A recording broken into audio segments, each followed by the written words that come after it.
Joker का खौफनाक राज।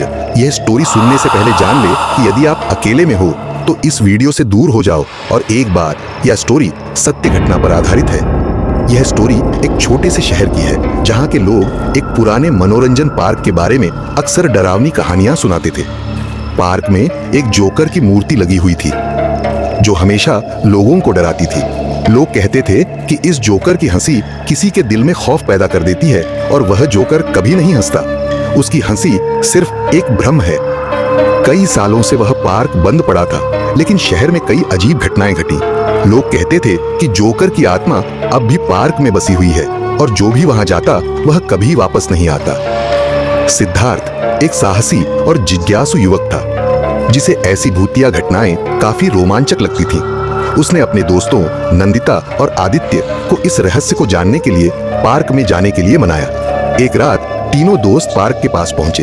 यह रात बिल्कुल अंधेरी थी और पार्क का पुराना गेट खौफनाक तरीके से झूल रहा था। सिद्धार्थ ने चुटकी लेते हुए कहा, अरे डरने की कोई बात नहीं है, हम तो बस थोड़ी सी मस्ती करने आए हैं। लेकिन नंदिता और आदित्य का चेहरा डर से पीला पड़ा हुआ था। जैसे ही वे पार्क में घुसे, एक अजीब सी खामोशी ने उनका स्वागत किया। चारों ओर सन्नाटा था और केवल हवा की सर्द आवाज ही सुनाई दे रही थी। पार्क के बीचों बीच वह जोकर की मूर्ति खड़ी थी जिसका चेहरा हंसी से विकृत था, लेकिन उसकी आंखों में अजीब सी गहरी शून्यता थी। यह मूर्ति कुछ ठीक नहीं लग रही, नंदिता ने कहा। उसकी आवाज में घबराहट थी, लेकिन सिद्धार्थ हंसी में बोला, बस मूर्ति ही तो है, इसमें डरने की क्या बात है। वे मूर्ति के पास गए और अचानक एक तेज हवा का झोंका आया।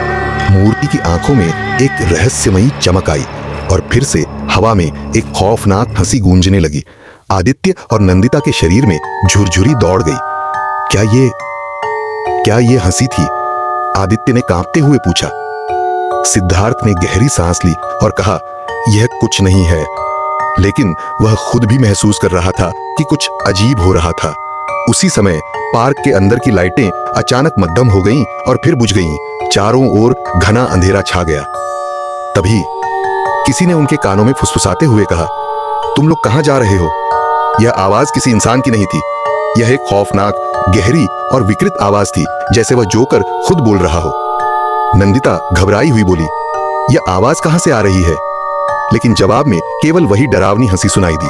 अचानक जोकर की मूर्ति की आंखें जिंदा हो गईं और वह झपकते हुए अपना चेहरा उनकी ओर घुमाने लगी। तुम सब अब मेरे साथ हो, जोकर की आवाज गूंज उठी और फिर वह मूर्ति धीरे धीरे जीवित हो गई। उसकी हंसी सुनकर तीनों के दिल की धड़कनें तेज हो गईं।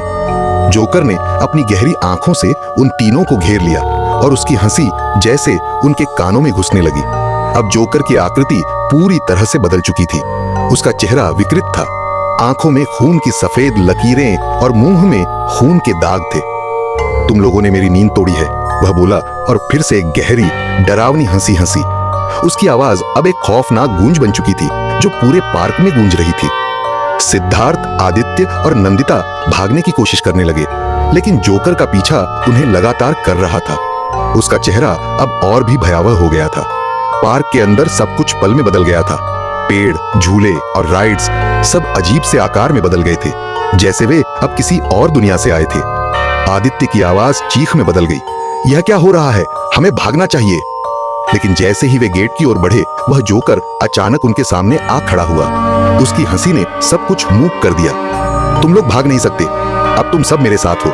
जोकर की आवाज और भी भयानक हो गई थी और फिर एक पल में जोकर ने उन्हें अपनी ओर खींच लिया और वे तीनों अचानक गायब हो गए।